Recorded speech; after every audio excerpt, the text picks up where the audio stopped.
Dans cette conférence publique qui a mis ensemble étudiants, élèves, enseignants et autres invités, le Centre d'excellence Denis Mukwege a mis un accent particulier sur le rôle de tout bon citoyen qui devra mobiliser son entourage à s'engager dans la lutte contre les violences sexuelles et basées sur le genre. Alors l'objectif c'était de sensibiliser, de conscientiser, de nous questionner nous-mêmes par rapport à la problématique des violences sexuelles, de rediscuter de cette thématique-là dans les contextes de notre communauté. Si nous voulons que ça change, nous devons d'abord commencer par changer dans notre façon de voir l'homme et la femme, dans notre façon de prendre cette conscience collective par rapport à cette question des violences sexuelles. Et c'est dire que aucun être humain, sous prétexte qu'il soit, n'a le droit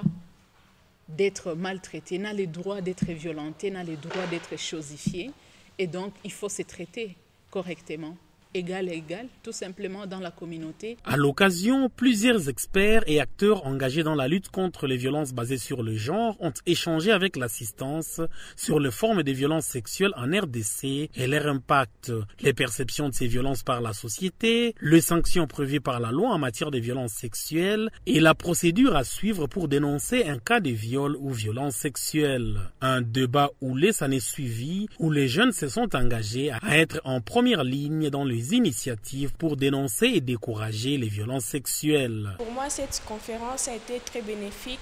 parce qu'elle m'a permis de bien comprendre c'est quoi les violences sexuelles. J'ai aussi sorti une image autre de notre société à travers cette conférence parce que j'ai vu que l'aspect sauvage que portent les violences sexuelles n'est pas loin de nous, elle nous entoure. Donc nous sommes dans un perpétuel danger. Tant que chacun ne sait pas ses responsabilités, ne sait pas reconnaître la valeur de la femme et que dans sa tête,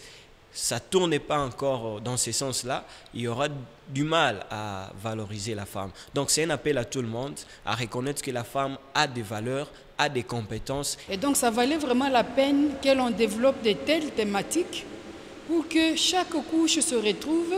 et que surtout la femme en particulier prenne conscience de ce qu'elle est, de sa dignité, qu'elle est appelée à sauvegarder. Nous sommes vraiment engagés d'abord à commencer cette éducation au niveau de nos familles. Mais nous savons déjà que dès lors qu'on est victime de violences sexuelles, il ne faut pas se taire, il faut dénoncer parce qu'il y a déjà des documents et des outils juridiques qui protègent les femmes. Pour les étudiants, cette conjugaison d'efforts entre l'Université évangélique en Afrique qui forme l'élite de demain, le centre de recherche CDM dédié au prix Nobel de la paix, le caucus des femmes qui prône la valorisation de la femme et la fondation Panzi qui vient à la rescousse de celles dont les droits ont été bafoués était un bel exercice théorique et pratique pour mieux comprendre le phénomène violence sexuelle et se ranger résolument aux côtés de ceux qui luttent pour mettre fin à ces phénomènes à travers le monde.